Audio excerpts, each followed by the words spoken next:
This is Eagle News America. I'm Thomas I. Likeness. Well, it's National Get Up Day. You know, we all fall, but it's how we get up that matters. You don't want to be like the character on that old TV commercial, you know, I've fallen and I can't get up.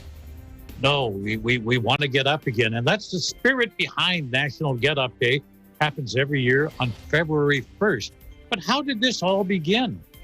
Well, it was actually conceived by the U.S. Figure Skating Association. They created this motivational campaign back in 2016. And according to the association, Get Up is about being fearless. Fearless in the face of falling. You know, we're kind of all like figure skaters to a degree. We all fall sometimes. That tough part is bouncing back. And National Get Up Day honors this determination. And so we want to celebrate our own get up moments, honor others who've been there, and inspire people that you run across in your own life to do the same. So we're going to go around the round table here and start with Mila. And how about you letting us know about what your get up moment was? What major challenge did you try to meet? You didn't meet it. You fell, so to speak, but you overcame the hindrances and got up and succeeded. So my get up day was when I was in a third year of college. So I'm taking computer science course at that time.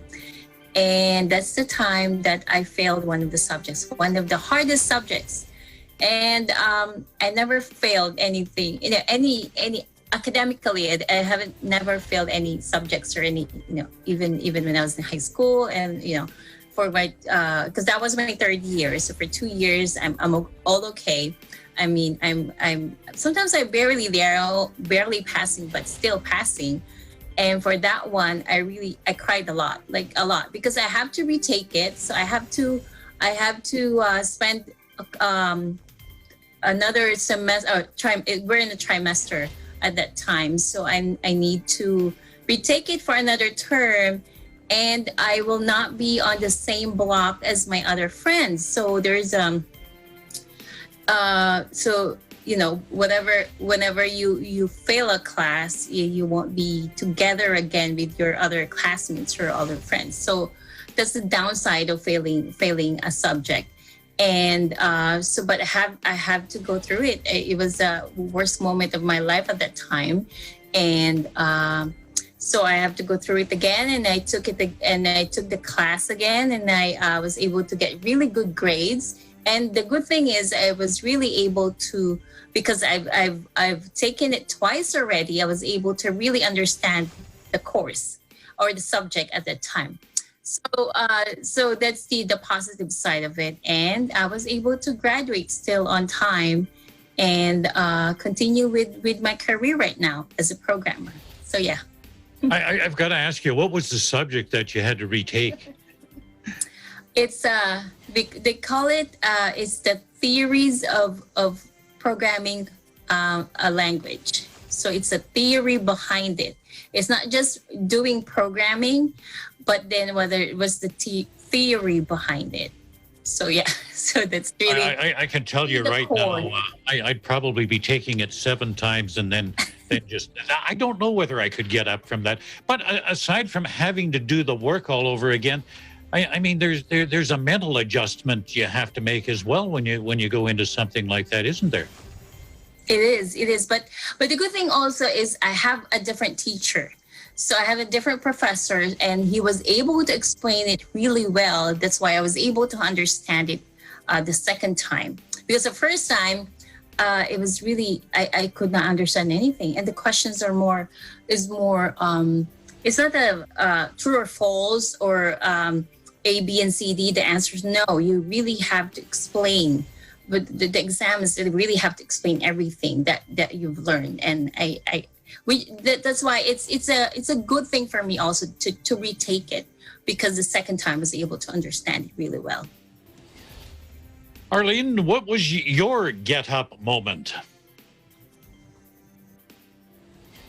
So Mine, I can think of one back in my younger days. I used to play softball. My dad signed me up for every sport. So first season, I kept striking out. Actually, throughout the whole season, I kept striking out. And I hated going to every game every Saturday. And then come the next season, my dad's like, no, I got to sign you up again. I was like, wow, okay, Dad. So in between all that, well, with that, I was still striking out. I could not hit that ball for whatever reason. Then finally, there was a mention of maybe getting my eyes checked. So I got my eyes checked. And sure enough, I needed glasses. I was swinging that bat way too soon. And that's why I was always striking out. So when I finally showed up at that game with those glasses on, I finally hit that ball. And it was a home run. So, yes, that was a great feeling. How old were you at that time? I was, I think I was 12. Okay, so a 12-year-old, when you get glasses, I remember when I was 12 and I needed glasses, didn't want to wear them. I didn't want to be four eyes. So what was worse, striking out or getting the glasses? I think, I don't know if I can compare the two. But I mean, at least I could see, and I was so excited that I finally hit that ball. So I did sign up every season thereafter, and I love playing softball. You know, we don't play enough of it nowadays. Well, of course, because of COVID, but I don't see much of that around where I live. And because back then also, you know, I was raised as, my dad was in the military. So, you know, we were on base. So that's where we always played sports with the other, you know, people from other bases. So, but yeah, so it is definitely one of my sports. So I could finally see with those glasses on, but as you can see now, I don't have glasses on. It's because now I can't see. I need to get my eyes checked again. Let's go to Texas now. What was your get-up moment, Jane Kathleen? Well, I just wanted to comment real quick on the stories of Mila and Arlene. It sounds like they were really passionate about what they were doing. Like Mila was passionate about the computer programming course she was doing, and Arlene was passionate about her softball, and that, I think, that fueled the determination. And so for me, I was really passionate about telling stories. I loved reading, and I loved sharing stories. But my senior year, I decided to, for the first time, take journalism, and I almost failed because I wasn't used to the deadlines. Newspaper, you know, we ran the school paper, and I was always late with my stories. And at the end of the school year, I was really surprised that my teacher of journalism during that time told me, "Are you planning on going into journalism? Because I don't think you're cut out for it." And, you know, I was really shocked a teacher would say that. And so, but I didn't let that deter me, because obviously in the end, I ended up practicing journalism here with Eagle News. And in addition to that, I had worked 9 years at a San Antonio newspaper. And this month, I'm actually launching a newspaper as the editor-in-chief for a small community here in near Corpus Christi, Texas. So so what he told me, may have sounded discouraging, but for some reason, instead of letting it bring me down, it caused me to rise up to the challenge and prove him wrong. And now I think about it, I wonder if he told me that on purpose, just so that way he would get the opposite reaction, kind of like a reverse psychology. I'm wondering about that. But the lesson I learned was, if you're really passionate about something, you'll overcome all the odds to make it to your goal. If you exactly. Are you hiring for your newspaper down there? Because I'll get my resume ready for you. I'll cover City Hall for you or something. Crime in court. That would be great. All those meetings are quite long. But we'll see. Okay, mine like yours, it was something I was very passionate about, what I'm doing right now. I wanted to be a broadcaster. I had a good academic education. I did my pre-med and everything, and decided, no, I don't think I want to be a doctor. I don't really want to have an academic career. But while I was in graduate studies, pursuing public health, I got a job in a radio station. But to get that job in a radio station, I had no training. I had to literally talk my way into it.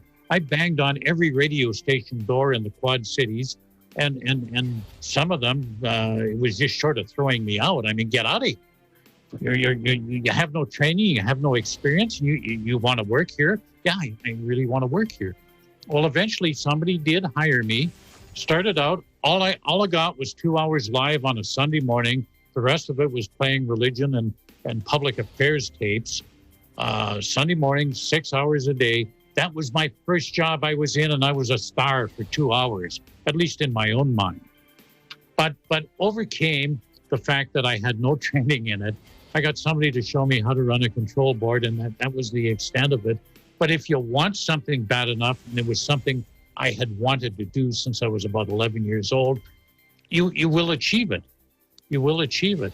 And the more people said, you can't do it because, you got to go to school for this. No, I don't. I mean, all you have to do is talk.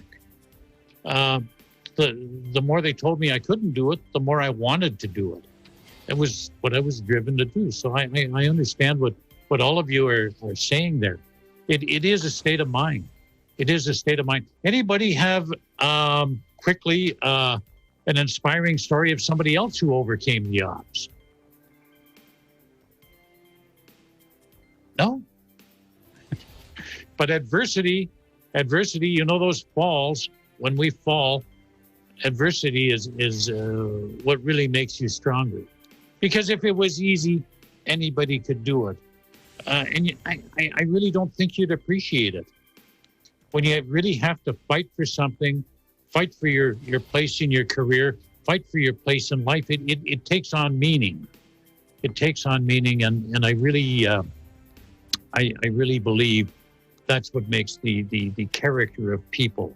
It's those battle scars that make you interesting, rather than just another manufactured personality out of a diploma mill. It's the battle scars that you had to go through. That's what makes all of us unique.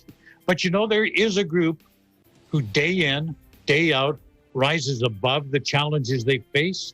And my goodness, they face them. And their challenges, big challenges, I wouldn't want anything to do with. And I'm talking about all of those people out there on the front lines. So let's take time now to salute them. Our healthcare workers, first responders, and essential workers, let's give them a round of applause. We appreciate you. And that's today's Eagle News America. Thank you for joining us. I'm Thomas I. Likeness, and truly, we live in interesting times.